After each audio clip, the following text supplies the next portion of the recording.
Steal my medication, I make you serially regret it. So when I was 15 I was diagnosed with bipolar schizophrenia. Now despite what TV shows and movie portray it. Not all schizophrenia are in serial killers. If you can keep your medication in balance you can live a perfect normal life. From the age of 15 to 20 was rather hard as we tried to find the right balance and medication for me. But it's been 11 years since I was first diagnosed and it's been 6 years since I have any really bad symptoms. There has been a few minor issues when my meds would go out of balance. But nothing too extreme. Anyway, this happened 3 years ago. I had just moved into a new apartment with 2 new roommates. We will call them Zach and Rachel. Yes, those are their real name, cause beep them. Anyways, due to my illness I take multiple medication. Antipsychotic, antidepressants and an anti-anxiety medication to name a few. These are all rather strong medication. So when I moved in and got settled in I started notice some of my meds start going missing. I have my pills counted out and ready. So I know exactly how many I have. I immediately suspect my roommates as they were the only one with access to my room. I also knew for a fact they took other medications to get high. They were pretty open about it. But I had no proof. And didn't want to risk pissing them off as I had to live with them. So I looked past it hoping it was a one-time thing. But it wasn't. After a few days of this I lost it and confronted them. They denied it and of course I had no proof. I even got a lock for my room. But somehow they still managed to get in. So here where the revenage starts. So due to all my medication I get constipated a lot.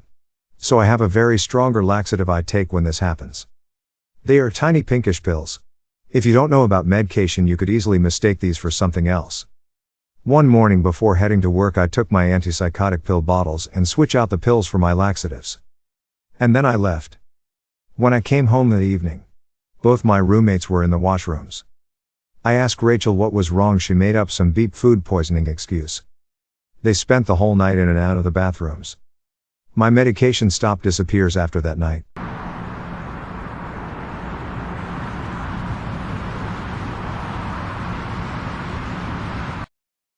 Beat a Craigslist scammer at his own game.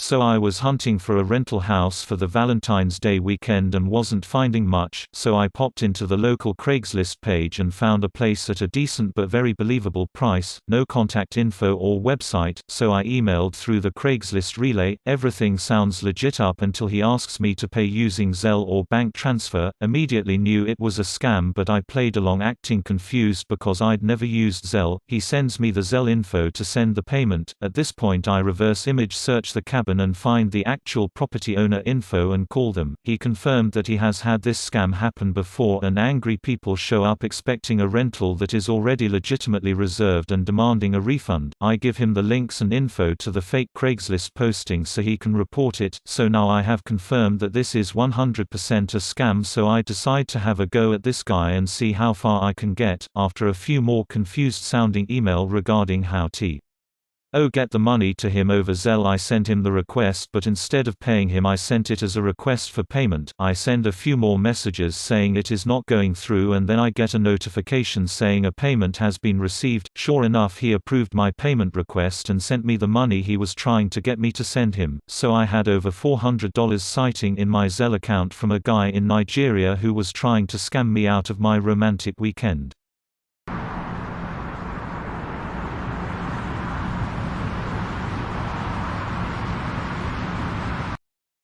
Make me look bad on the job? Well, we'll see about that. I worked at a clothing store in a mall for a year and a half. It was not fun, but I was think back to my time there recently and I forgot this golden gem of ProRevenge. So a new girl had just been hired, as many new people did in that job, and right away you could tell she thought she was hot. Beep were talking, acting like a manager, talking how many hours she had, and worst of all, she wouldn't shut up about all the dudes she was banging and how the money she got from them was the most important part. To put it lightly, she was a cold-hearted beep who made everyone feel bad about their insignificant lives, as she put it. Here's where things go down. In our store all the racks were milled steel bars and hooks, so really hard to break and really expensive. They could however be bent out of shape if enough heavy coats stay on them for long periods of time. Hot beep here, though it would be a good idea to impress the management by putting all the coats on the same rack using the milled steel bar instead of a circular rack that wouldn't warp. I protested of course as I'd been there longer, but she said, "I get paid more than you, so do what I say." She got hired as a key holder hour of the gate, so she made $1 more than I did per hour. I go along with it, put the heavy winter coats up on the milled steel and go about my life. Well, 2 weeks later the milled steel is of course warped, and when management saw this they flipped. Cheapo store, any cost was bad to them. Anyway, she blames it on me and I get written up for it. Now I refused to sign, so they gave me less hours, which also cut my pay. Because she lied, I was now making 50% less than before and had a formal written complaint against me. To say I was ticked off wouldn't even start. So I devised a plan, go get back at her. You see, the drywall on the center pillars had sustained water damage for an early melt earlier that year, making them extremely soft. However, they provide some of the largest coverage of shelf space in the entire store, meaning basically a good 20% of shelf space couldn't be used. Now the kicker is Mo's hot beep didn't know about this, as she came in a week after it had happened, and to the naked eye you wouldn't think the pillar couldn't be used, as there was banners on it to try and hide the yellowing.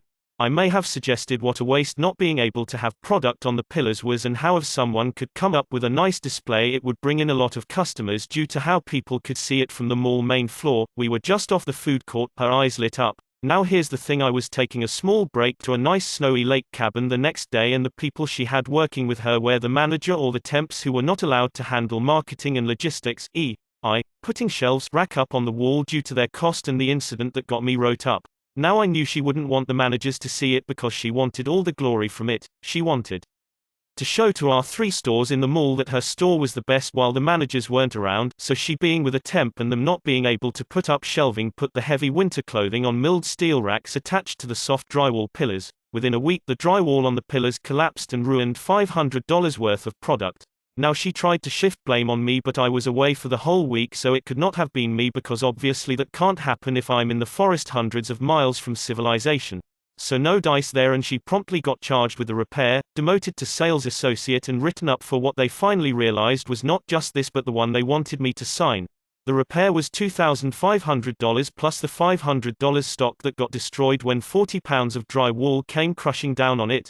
But I wasn't done yet. You see, our manager in our store specifically was pretty chill, and she's still a personal friend to me. She had a group chat so we could talk off hours and keep up to date. Now, as I mentioned before, she wouldn't shut up about all the men she was playing and how the only thing that mattered was the money, and boy oh boy did she use the group chat to say a lot of this. Sometimes one of these dudes would come around and take her for lunch. Let's just say when she was in the back for a little while finishing something up, that I let them see the text channel if they promised not to let her know I told them. So often they'd go on their lunch date, and after 1 or 2 days she'd be down a man.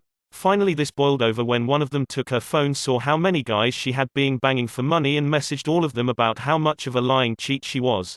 After 2 months her fountain of man money dried up, and how demoted to a sales associate she didn't have the money to spend on all her lavish nights out or designer clothing. She eventually moved up to another store for more hours and stole money from the till, causing her to get fired. A fitting end to a backstabbing ice queen, I think. I eventually left that job after half a year later to pursue my current job. TLDR, beep coworker blames me for a task she commanded me to do, so I set her up to fail. Cost her $3,000, ruin her relationships she's having with 10 different men. She then steals from the company and gets fired. Edit, to clear things up, to those saying that charging an employee for repairs is illegal 100%, however she decided to instead take a pay cut until it was paid back and keep her job rather than be fired. Min wage here is $15 an hour, so she took the cut down to approximately $12 in order to pay it back. Also, this company is super sketch and will do anything not to pay for their mistakes, even going so far as to leave a hole in the roof, water damage, there for 10 months before fixing it, making so during spring nothing could be put there.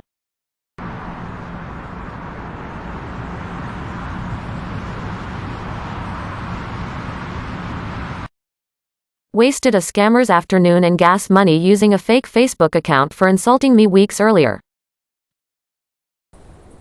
Back in September I went to look at a pair of moose antlers on Facebook Marketplace that my dad was interested in. He lives in a small cabin on my property and thought the antlers would look cool over his front door. We get there, and the dude is clearly high on coke, jittery, keeps wiping his nose, etc. We met him at a storage rental place, so he had to let us in with his code, and we were stuck in the facility until he let us back out. And #X2OOB, we get to his rental unit and he gets the antlers out. They were very clearly fake. He'd said he'd spray painted them brown to make them look like they were still in velvet. It was obvious he'd sprayed them to try to make them look real. The weight was off, the color was off. There were several large cracks in them and you could see they were white inside, not bone colored. There were also several points broken off and the material inside was white and powdery, again, not bone. He kept insisting they could be fixed with some epoxy. Finally, apping your fingers on them made a drum noise, so they were hollow inside, and #X200B. At this point, I hadn't said a word at all. I was just along for the ride with my dad. Dad politely tells the guy that we're going to pass. He thinks they are fake, thanks but no thanks, and #X200B. This guy goes off the deep end, screaming at us, calling us all sorts of names, insulting us, our mothers, etc. Then he starts screaming at us that we were locked in there with him and weren't leaving until he was ready to go, and #X200B. Dad and I get in the truck, and luckily another customer was coming into their unit and we were able to get out of the locked gate when they came in, and #X200B. We both thought it was hilarious, how off the wall this guy acted and how fake the antlers looked in person, and #X200B. I stew on this for a few weeks and finally come up with a revenge plan. I didn't say a single word to the guy and he insulted my entire family tree, wife, intelligence, etc. and #X200B. I create a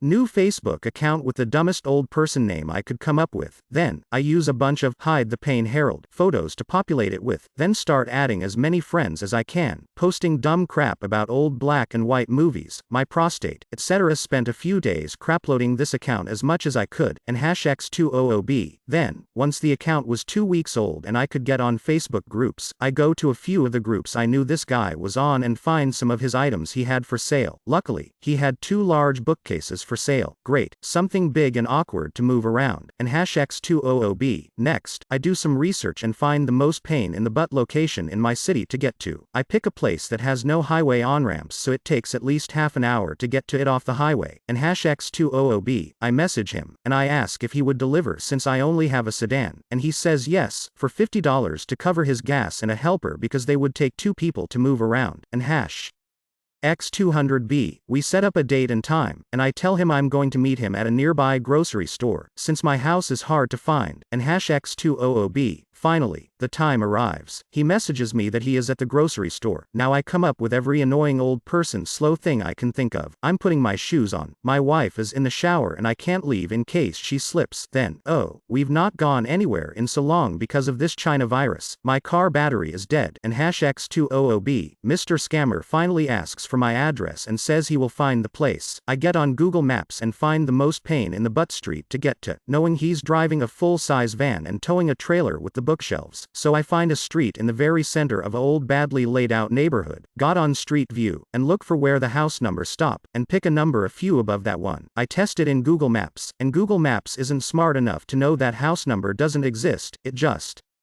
points you at the end of the dead-end street, and #X200B. So I relay this address. Of course I make sure to mess it up a few times and get him lost in the process. After about 90 minutes he messages that he can't find that house number but he's on my street, can I please come outside, and #X200B. I reply back with, no thanks. Him, no thanks. What, me? I walked out there and saw them, not interested in buying, and #X200B. My Facebook account blows up for the next hour with him trying to call me, video chat, sending all kinds of horrible messages about how I'm a liar and a cheater, and #X200B. I never respond back. I check it occasionally and about every 2 weeks he sends me a nasty message still. Dude had no idea who it was that messed with him, or why it happened. I'm kind of debating about doing it again.